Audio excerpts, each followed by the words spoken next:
Olá pessoal, tudo bem? Muitos pacientes nos questionam, né, ou têm várias dúvidas em relação a como é realizada a extração do dente do siso. Principalmente quando esse paciente vem encaminhado de algum colega, né, que mencionou, né, previamente que esse dente é um dente difícil de remover e que está muito próximo de um nervo, né, que se lesionado esse nervo durante a remoção do siso, a pessoa pode perder a sensibilidade do lábio inferior, né? É muito fácil a gente fazer o paciente entender, né, ou levar ao conhecimento do paciente qual que é o nervo que a gente está tratando, né?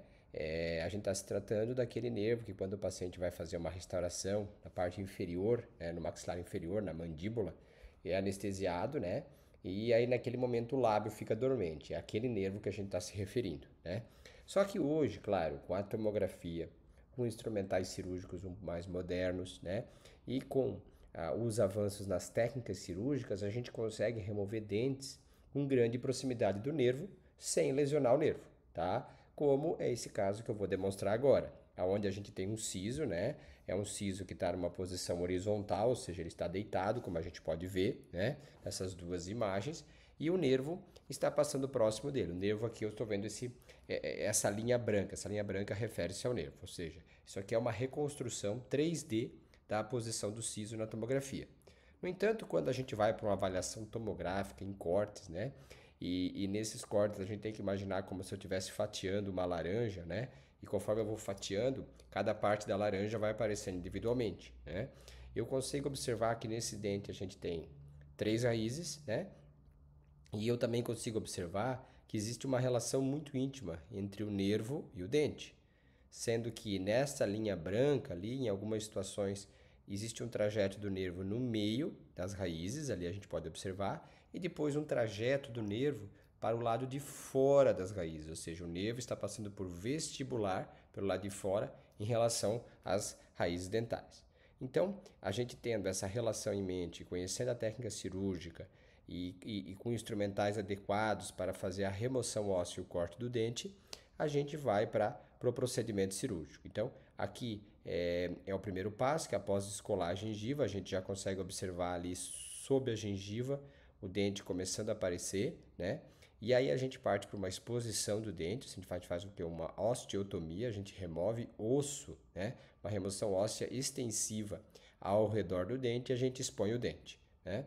E depois a gente vai para um procedimento que a gente chama de odontosecção, ou seja, na odontosecção a gente corta o dente, né? Nesse caso a gente cortou a coroa, que é a parte superior do dente, em dois fragmentos. E a gente teve ali fragmento 1 e fragmento 2. Depois dessa etapa a gente vai para remoção das raízes. Como a gente viu previamente, esse dente tem três raízes. Aqui eu consigo visualizar bem a raiz mesial, que é a raiz mais de baixo, e a raiz distal, né? Como o dente está horizontal, tem uma raiz em cima e embaixo. Eu removi a raiz distal, como a gente observar ali também novamente, a raiz distal removida. Ali a gente já consegue visualizar a terceira raiz, está bem nítido, e aí a gente tem a raiz mesial também.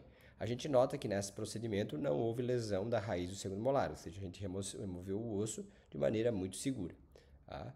E aqui, depois que a gente removeu as raízes, a gente consegue observar que existe a cavidade, ou seja, os alvéolos das raízes, ali a raiz mesial, temos a raiz distal, né? E temos a terceira raiz.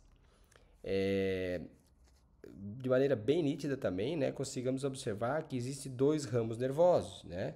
Os ramos estão ali. É um ramo vasculo nervoso mais para vestibular e passando no meio das raízes, como aparece na tomografia, um ramo nervoso que também permaneceu intacto. Então, nesse caso, no pós-operatório, o paciente felizmente evoluiu sem parestesia, né?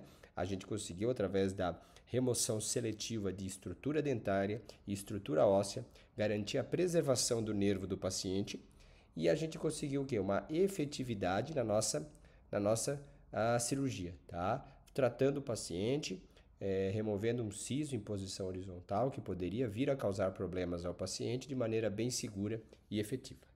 Muito obrigado a todos, aguardo vocês no nosso próximo vídeo.